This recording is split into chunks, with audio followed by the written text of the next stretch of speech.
네, 오늘은 2025년도 제1회 고등학교 졸업학력 검정고시 도덕 과목 한번 기출풀이 들어가 보도록 하겠습니다.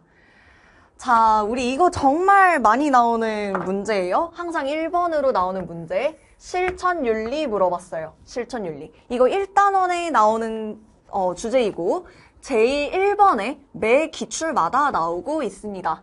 어렵지 않아요. 자, 지금 키워드 볼게요. 첫 번째, 기후변화와 관련된 윤리적 해결책은 무엇인가? 그 다음, 지속 가능한 발전. 인간과 자연이 공존. 자, 여기서 우리 느낌이 와야 돼요. 지금 다 뭐에 관한 얘기를 하고 있어요? 환경과 관련한 얘기를 계속하고 있어요. 그래서 답은 4번 환경윤리 가겠습니다. 만약에 정보윤리, 직업윤리 이런 얘기가 나오려면 정보윤리는 우리 4차 산업혁명 이런 비슷한 얘기가 나와야 될 거고 직업윤리 얘기가 나오려면 정명 이런 얘기가 나와야겠죠. 그래서 1번 답은 환경윤리 넘어가겠습니다. 2번 다음에서 소개하는 윤리사상가는 요거는 우리가 서양 윤리사상가는 그림만 보고도 얼추 유추가 되는데 동양은 그거는 조금 어려운 것 같아요. 한번 보겠습니다. 도가의 대표 사상가인 노자의 사상을 계승했대요. 그럼 이 사람은 노자는 아니겠다, 그죠? 그 다음 도의 관점에서 도가 뭐예요? 도는 자연의 이치를 도의 관점이라고 하고 있어요. 자연. 여기서 만물의 평등한 가치를 강조한다. 그 다음 중요한 키워드 나왔다. 그죠? 좌망, 심재. 자, 맹자는 유학자죠. 묵자는 겸애 사상을 강조하는 사람인데 요 사람 이번 기출문제에서 뒤에 또 나와요. 그때 자세하게 설명하고 순자 역시 유학자. 이 사람은 뭘 중요하게 생각했더라? 성악설. 하나 더 키워드가 있어요. 요런 키워드 나오면 순자인데 지금 이건 그 내용 아니었고 마지막 남은 사람 장자가 도교를 믿는 그런 윤리사상가였어요. 그래서 답은 4번. 어렵지 않아요. 우리는 도덕에서는 중요한 사상가 이름과 그 사상가의 키워드만 잘 매치하면은 어렵지 않게 도덕은 고득점할 수 있다. 3번. 도덕적 탐구의 방법으로 옳은 것만을 보기에서 모두 고른 것은 도덕적 탐구가 뭐예요? 이 문제가 사실은 잘 안 나오는 문제인데 오늘 이번 기출에서 이렇게 나왔네요. 도덕적 탐구는 우리 흔히 말하는 딜레마를 어떻게 해결할 수 있을까? 그거를 도덕적으로 그걸 탐구하는 게 도덕적 탐구라고 하고 있어요. 자, 볼게요. 딜레마가 발생했을 때 토론해야죠. 사람들과 함께 모여서 어떻게 문제 해결할까? 토론해야죠. 독단적 사고. 일단 독단적이라는 키워드 자체가 별로 긍정적인 것 같아 보이진 않아요. 독단적이라고 했을 때는 주관적이다와 비슷한 말이에요. 요거는 옳아 보이진 않아요. 그 다음 비판적 사고. 그쵸? 이 문제가 왜 틀렸는지 왜 옳은지 그 근거가 뭔지 이런 거 잘 찾아봐야겠죠. 합리적 추론, 인과관계가 있는지 근거가 있는지 이런 거 찾아봐야죠. 그래서 답은 기역, 디귿, 리을 4번이 답입니다. 도덕적 탐구 방법 이 문제가 흔하게 나오지는 않는데 여러분들도 아시겠지만 도덕 문제 같은 경우는 예전에 나왔던 문제가 어쩌다가 한 번씩 이렇게 나와요. 그러면서 우리를 당황스럽게 만들지만 우리 학생들은 요런 데에 현혹되지 않고 잘 해나가면 된다. 시험장에서 당황하지 않으면 된다. 기억에 들어갈 내용으로 적절하지 않은 것은 소수자 우대 정책. 소수자 의미 사회적 약자에 대하여 사회적 이익의 공정한 분배를 실현하려는 정책. 사회적 약자 사회적 약자가 중요 키워드였어요. 1번 볼게요. 환경영향평가제도. 자, 환경에 관한 제도예요. 어떻게 하면 우리 환경윤리를 지킬 수 있을까? 요게 맞을 것 같아요. 2번 여성고용할당제도. 여성은 소수자에 속하죠. 여성을 비율을 정해놓고 고용을 하자는 게 여성고용할당제도고, 요거는 소수자 우대 정책의 대표적인 사례였어요. 그다음 농어촌 특별전형. 농어촌 특별전형은 도시 친구들에 비해서 농어촌에 살고 있는 친구들이 학업에 조금 불리한 점이 있기 때문에 이 친구들을 적극적으로 우대하자라는 내용이었죠. 3번 또 맞아요. 장애인 의무고용제도. 장애인도 대표적인 소수자에 속하죠. 그래서 답은 환경은 환경윤리에서 보는 걸로 합시다. 그 다음 다음에서 설명하는 윤리학적 접근. 요거 중요하다. 그쵸? 윤리학적 접근 빠지지 않고 나오는 문제예요. 볼게요. 행위의 옳고 그름은 결과와 상관없이 뭐의 근거? 선의지의 근거. 선의지하면 당연히 기억나야 하는 사람이 있다. 누구? 칸트. 칸트 기억나야 돼요. 칸트는 매번 시험에 나오니까 꼭 이 사람 잘 알고 있도록 합시다. 선의지에 근거하여 행위할 때만 그 행위가 도덕적 가치를 지닌다. 결과는 중요하지 않다는 거예요. 그 행위의 결과가 뭐 도덕적이었는지 어쨌는지는 중요하지 않아. 일단 내가 처음에 요 행동을 하려고 마음을 먹었을 때 그때가 중요한 거예요. 그래서 선의지는 어떤 말로도 얘기할 수 있냐? 의무로도 얘기할 수 있어요. 내가 의무라고 생각하기 때문에 이 행위를 한다는 거예요. 그래서 칸트가 의무론자에 속하기도 하죠. 의무론자에 속하기도 해요. 자, 우리 지금 이 문제 풀 때 어떻게 풀었어야 되냐? 선의지. 선의지 칸트구나. 칸트. 의무론자구나. 그러면 답은 의무론적 적금이겠구나. 요렇게 문제를 풀었어야 하는데, 자, 다음 것도 한번 보긴 할게요. 계약론적 접근. 선생님, 이 계약론, 이 무슨 소리예요? 무슨 계약이에요? 사회계약론이에요. 사회계약론의 대표적인 학자는 누구였죠?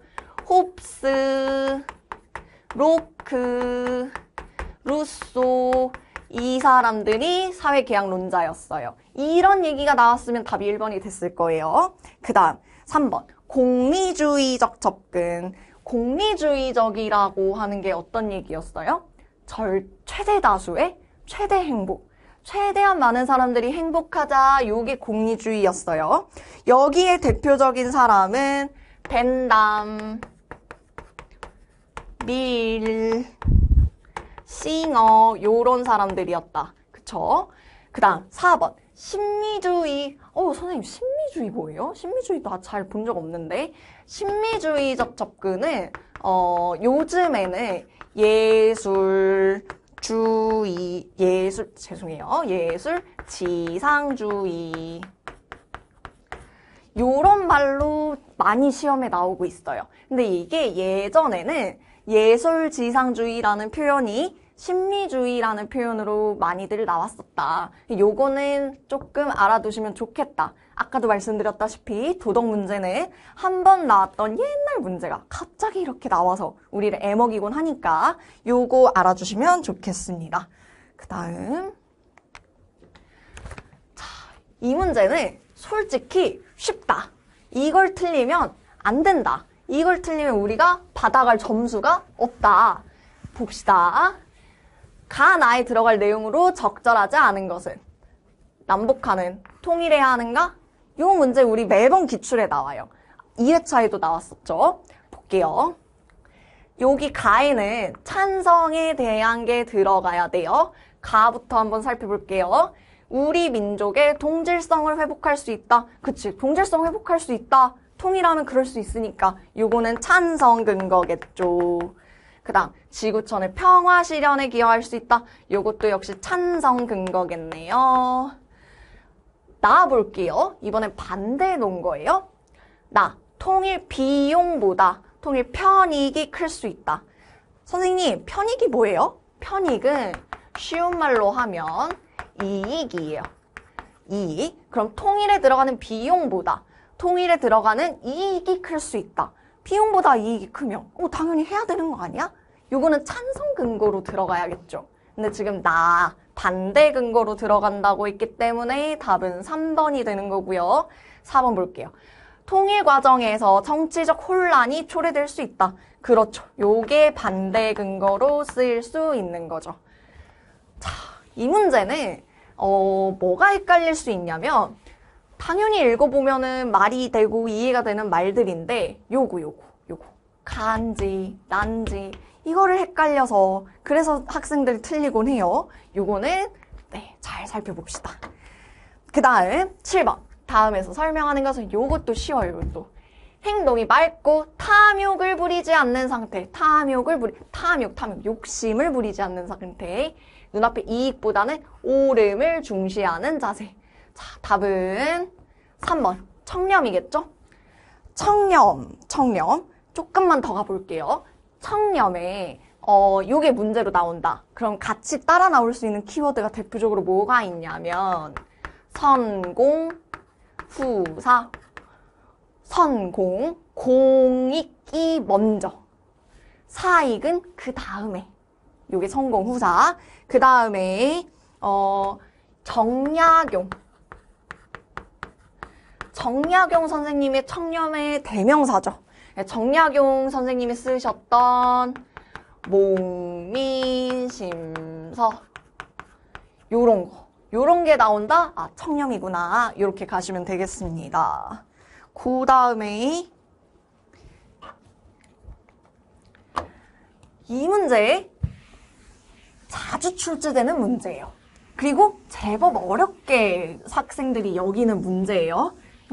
해외 원조에 대한 이야기는 학생들이 많이들 어려워한다. 원조가 뭐예요? 돕는다는 뜻이에요. 그렇게 생각하고 가봅시다. 공리주의 입장에서 빈곤으로 고통받는 사람들의 고통을 경감하는 것. 공리주의 입장에서 고통은 나쁜 거예요. 없애야 해. 어떻게든 사라지게 만들어야 되는 거. 그 다음 롤스 볼게요. 불리한 여건으로 인해 고통받는 사회를 어떤 사회가 되도록 돕는 것. 요거는 우리 학생들이 외워놓고 계시면 좋겠어요. 질서가 있는 사회. 질서 정연한 사회. 요거는 롤스가 한 이야기니까 잘 외워두시면 좋겠다. 그래서 답이 4번이 된다. 근데 우리 조금만 더 가봅시다. 원조를 해야 된다라고 말하는 사람들 중에서도 관점이 조금 나뉘어요.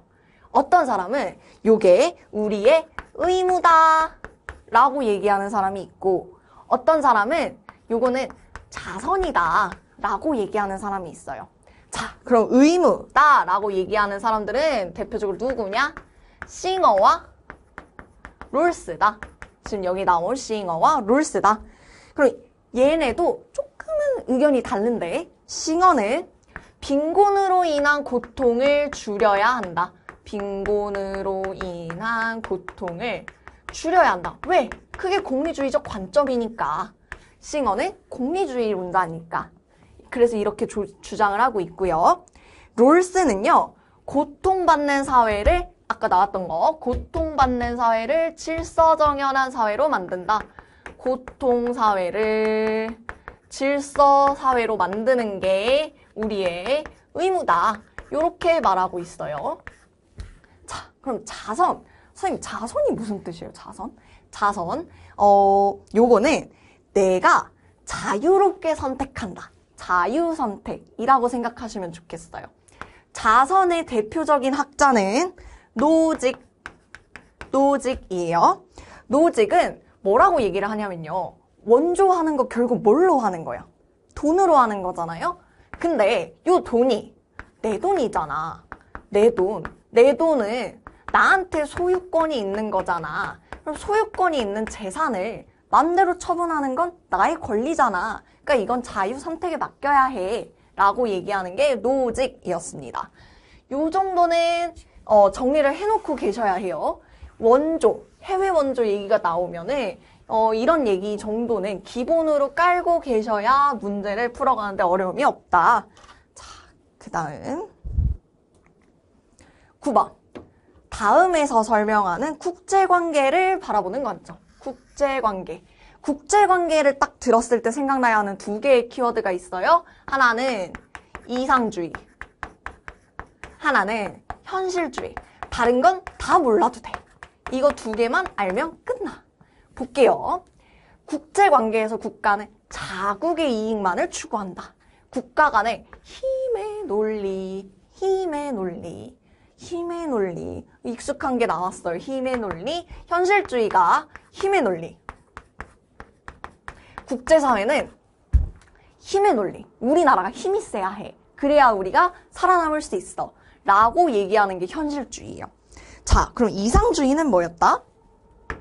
이상주의는 아니야. 우리 국제법도 있잖아. 우리 국제기구도 있잖아. 얘네가 갈등을 평화롭게 해결해 줄 수 있을 거야. 대화와 타협을 통해서 해결해 나갈 수 있을 거야. 요게 이상주의였다. 자, 근데 지금 여기 문제는 힘의 논리를 이해하고 있기 때문에 답은 현실주의로 가야 한다. 학생들, 요거를 꼭 알고 있어야 돼요. 쾌락주의, 인도주의는 국제관계에서 나올 이유가 없는 선지기 때문에 고민을 하더라도 이상과 현실주의를 고민을 하셔야 돼요. 요거는 꼭 알아달라. 국제관계는 현실과 이상주의, 얘만 알고 있으면 어려울 게 없다. 10번 가겠습니다. 다음에서 인공임신 중절. 인공임신 중절을 예전에는 낙태라고 얘기를 했었어요. 낙태가 요즘은 인공임신 중절이라는 용어로 나오고 있습니다. 자, 여기에 찬성 논거에 해당하는 걸 찾으래요. 볼게요. 학생 1. 태아도 생명이 있는 인간이야. 모든 인간의 생명은 존엄해. 그렇죠. 그러면은 인간의 생명은 존엄하니까 태아를 사라지게 하면 안 돼. 그렇게 얘기하겠죠. 얘는 반대 근거. 다음, 무고한 인간을 죽이는 행위는 잘못이야. 태아는 무고하잖아? 이것도 반대겠죠. 태아는 여성의 신체 일부야. 여성은 자신의 신체에 대해 선택할 권리가 있어. 요게 이제 인공임신 중절의 찬성 논거의 대표적인 거죠. 여성의 자유선택권. 그 다음, 태아는 인간으로 선정할 수 있는 잠재성이 있는 존재잖아. 잠재성이 있는 존재를 우리가 사라지게 하면 안 되잖아. 요거 반대 근거겠다. 그래서 답은 학생 3 이겠다.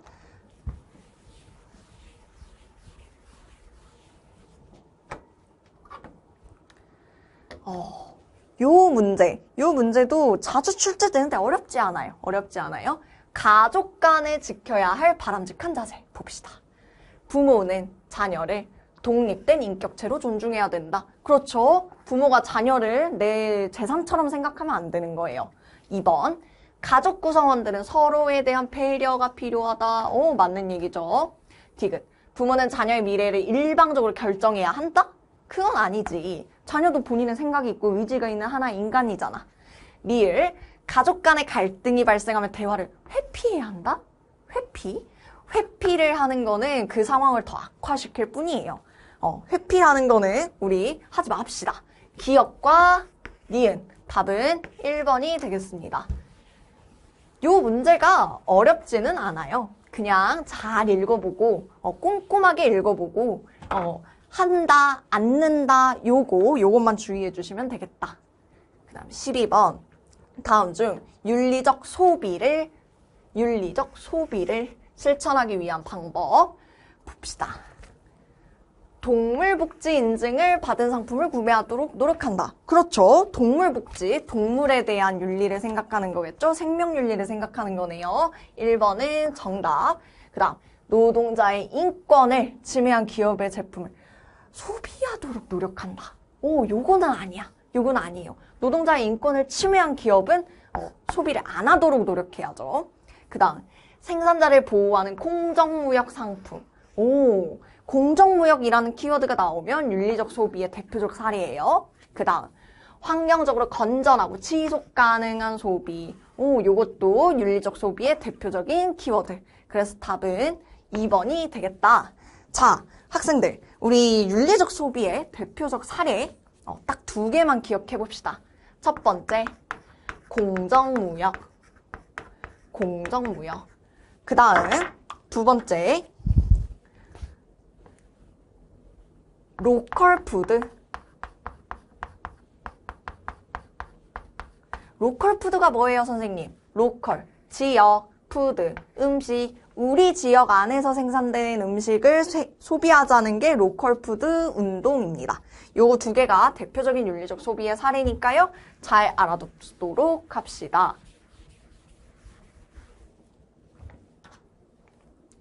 그 다음, 종교 갈등 해결을 위하여 필요한 덕목으로 적절한 것은 강요하면 돼요? 야, 내가 기독교인이니까 너 기독교 믿어. 이렇게 강요하면 안 되겠죠.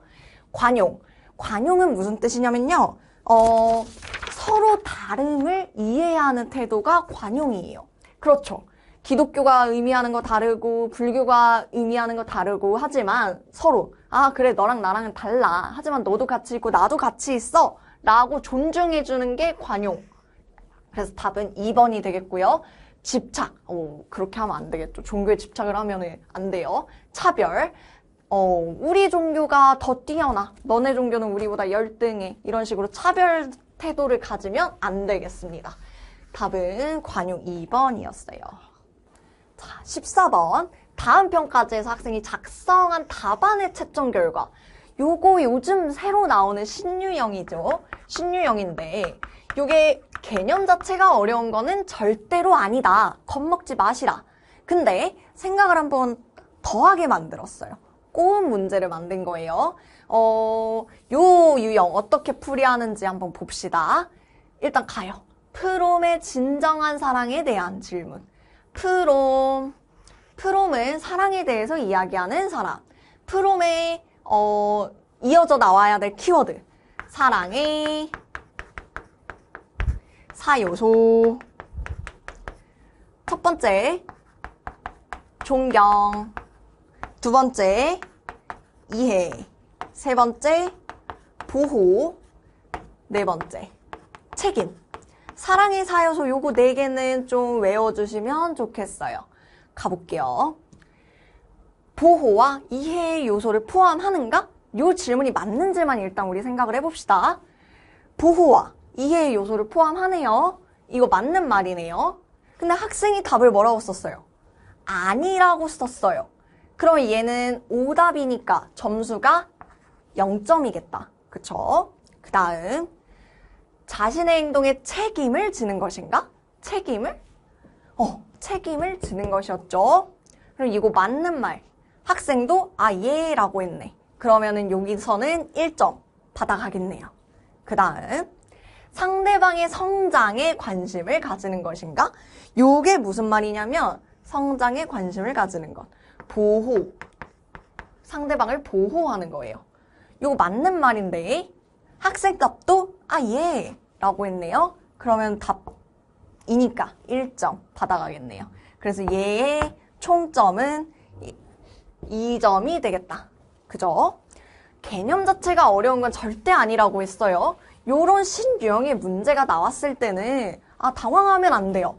당황하지 말고 차근차근 읽어보면 괜찮다.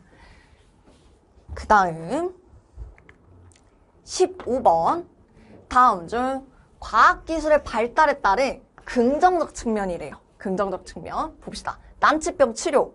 난치병 치료하면 좋지. 긍정적 맞네요. 사생활 침해.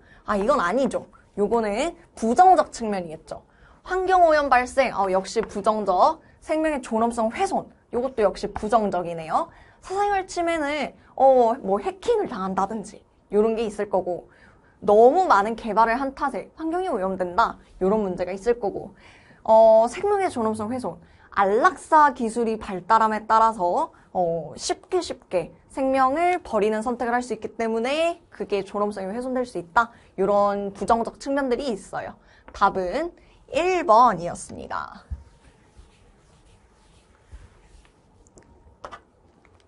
16번.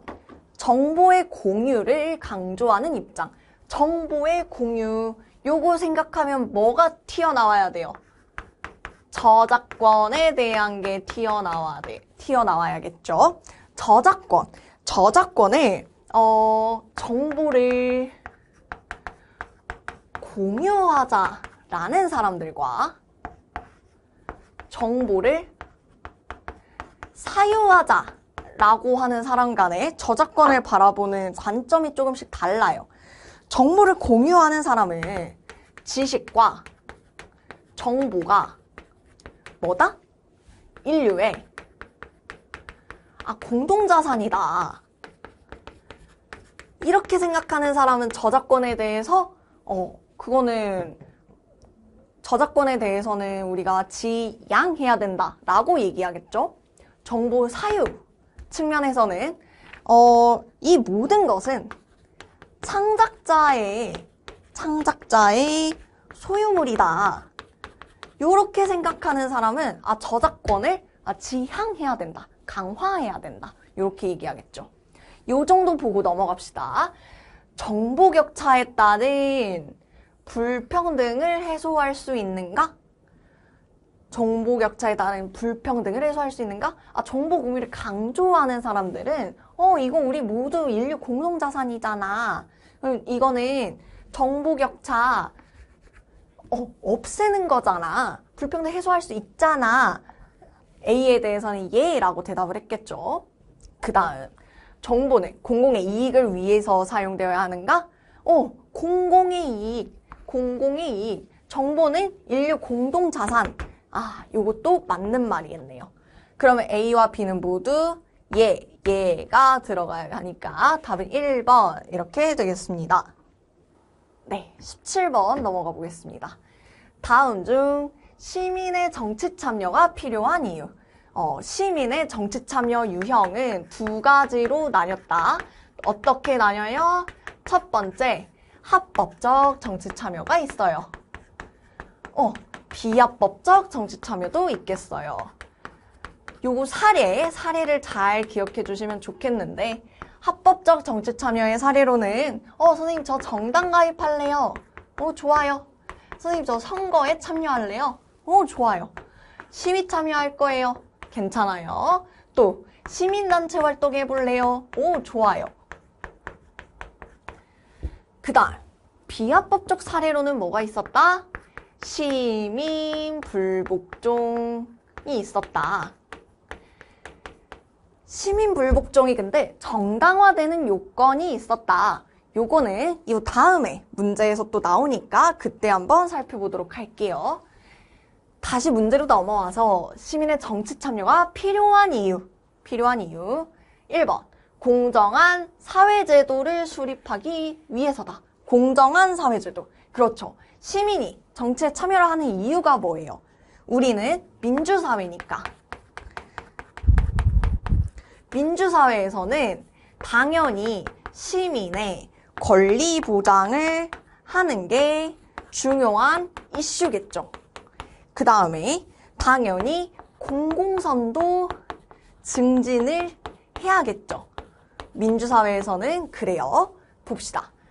공정한 사회제도를 수립하기 위해서다. 특권층을 위한 게 아니고 우리 모두가 누릴 수 있는 사회제도를 수립하려면 시민 참여가 필요하다. 그 다음 시민 각자의 권리를 보장하기 위해서다. 그쵸. 시민 개개인의 모두의 권리를 보장해줘야겠죠. 3번, 사회 전체의 공공선을 증진하기 위함이다. 공공선을 증진하기 위함이다. 그 다음, 일부 특권층의 이익만을? 요거는 아니다. 요거는 민주사회에서는 있을 수 없는 일이다. 그래서 답은 4번.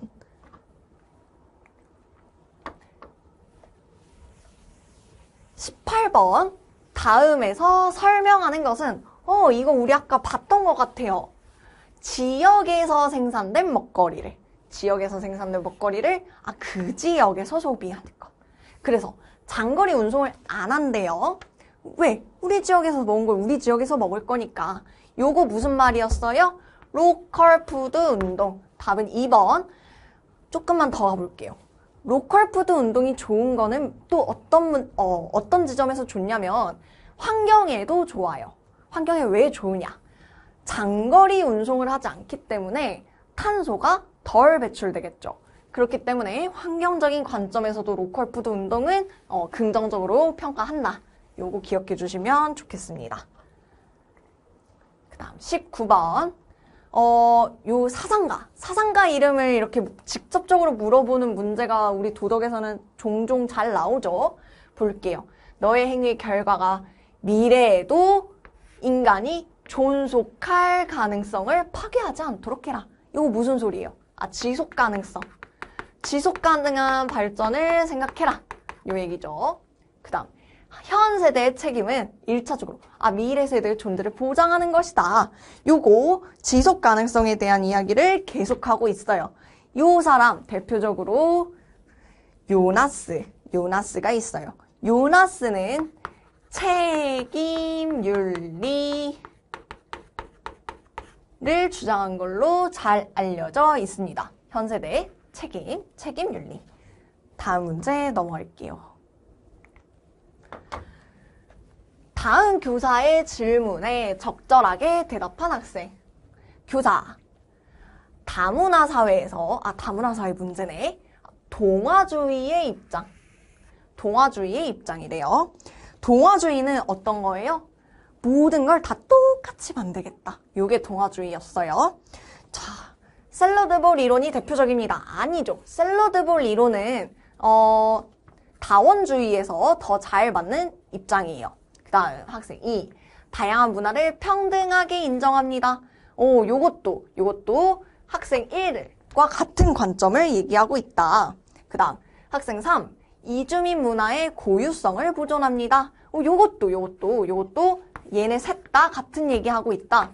다문화주의 얘기를 하고 있네요. 학생 1, 2, 3은. 그래서 요거는 샐러드볼 이론과 동일하다. 다문화주의는 샐러드볼 이론과 동일하다. 동화주의는 용광로 이론과 동일한 이야기죠. 학생 4. 소수 문화를 주류 문화에 통합합니다. 통합해요. 하나의 문화로 만들어버리는 거예요. 그래서 답은 학생 4. 넘어갈게요. 21번.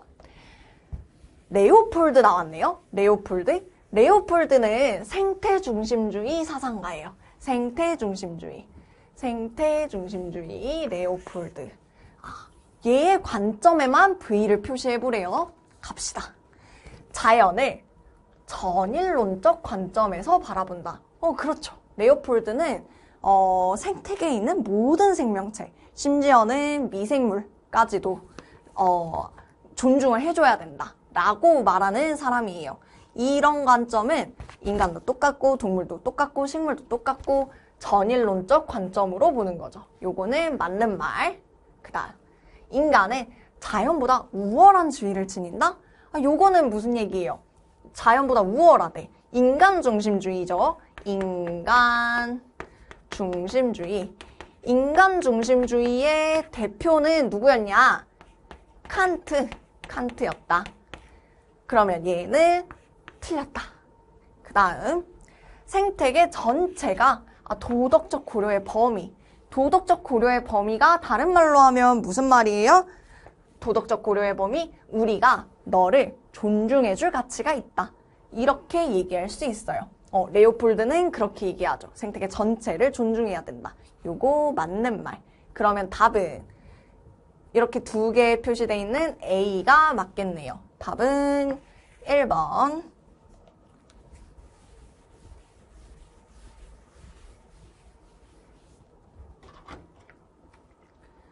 22번. 예술지상주의. 아까 우리 저 앞에 문제에서 신미주의 한번 나왔었어요. 그거랑 똑같은 말이다 라고 얘기해드렸고, 예술지상주의. 예술을 위한 예술을 주장한다. 그렇죠. 맞아요. 예술지상주의가 나오면 우리가 항상 반대말을 생각을 해줘야 하는데, 요거와 반대되는 말은 도덕주의였어요. 도덕주의. 예술지상주의는 예술을 예술 그대로 보자. 도덕주의는 예술을 예술 그대로만 볼 게 아니다. 예술도 도덕적인 관점에서 봐야 한다. 이런 거였죠.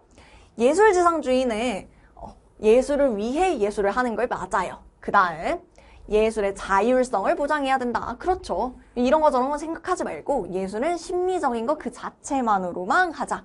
기억, 니은 맞는 얘기고. 디귿. 윤리적 기준으로 예술을 평가해야 된다. 요게 이제 도덕주의가 되는 거예요. 디귿은 도덕주의. 리을. 예술은 감상자에게 도덕적 교훈을 제공해야 된다. 요것도 도덕주의. 디귿, 리을은 도덕주의였고 답은 1번. 23번. 요거 우리 진짜 얘기 많이 나오는 거예요. 공자는 공자 동그라미. 임금은 임금다워야 하며 아버지는 아버지다워야 하며. 요거 무슨 얘기예요? 군군. 임금이 임금다워야 한다. 신하는 신하다워야 한다. 부부. 아버지는 아버지다워야 한다. 자식은 자식다워야 한다. 요거 정명이죠. 정명. 네, 그래서 답은 3번이고 다른 것도 한번 살펴볼게요. 겸에는 묵자가 얘기한 거예요. 요거는 무슨 뜻이에요? 평등한 사랑. 평등한 사랑. 그 다음 2번 무위는 자연의 이치에 순응한다 라는 뜻이죠. 자연의 이치에 순응한다. 요거는 도가 사상에서 나오는 얘기였어요. 그 다음 4번 해탈은 불교에서 나오는 얘기죠. 불교에서 바라보는 가장 이상적인 경지가 해탈이다. 그래서 어떤 사상이 어떤 키워드와 연결되는지 요거를 잘 기억해 주시라. 답은 3번 정명이었습니다. 그 다음 24번. 다음 중 동물 중심주의 입장에서 동물 실험을 반대하는 논거래요. 동물 중심주의의 대표적인 학자 누구였어요? 한 명 싱어, 그 다음 레건. 요렇게 두 명이 대표적인 학자다. 요 정도는 기억을 하자. 1번 봅시다. 동물 실험은 동물의 권리를 침해할 수 있다. 그렇게 보죠. 그렇게 보고 있어요. 동물 중심주의는. 동물 실험으로 의료 기술을 발전시킬 수 있다. 요거는 인간한테 유용하게 쓰이는 거예요. 인간한테 유용한 거를 얘기하고 있어요. 요거는 인간 중심주의에서 얘기를 할 법하다. 틀렸다. 그 다음 동물 실험은 동물에게 불필요한 고통을 줄 수 있다. 그렇죠. 동물은 삶의 주체로서 도덕적 고려 대상에 포함된다. 도덕적 고려 대상이란 우리가 존중을 해줘야 할 대상이다라는 말이고 동물 중심주의는 이렇게 보고 있습니다. 그래서 답은 2번.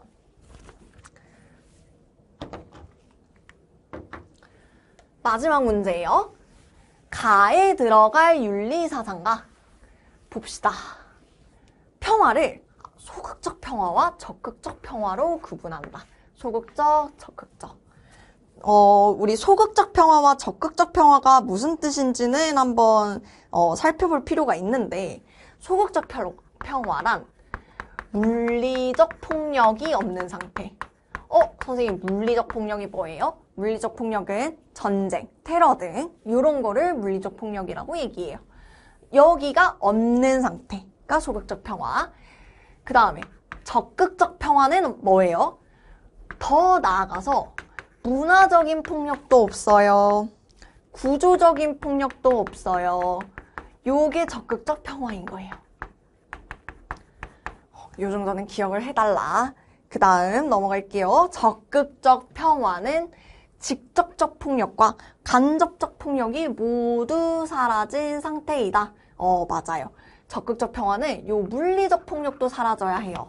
그리고 문화적 구조적 폭력도 사라져야 하는 거예요. 이렇게 얘기를 한대요.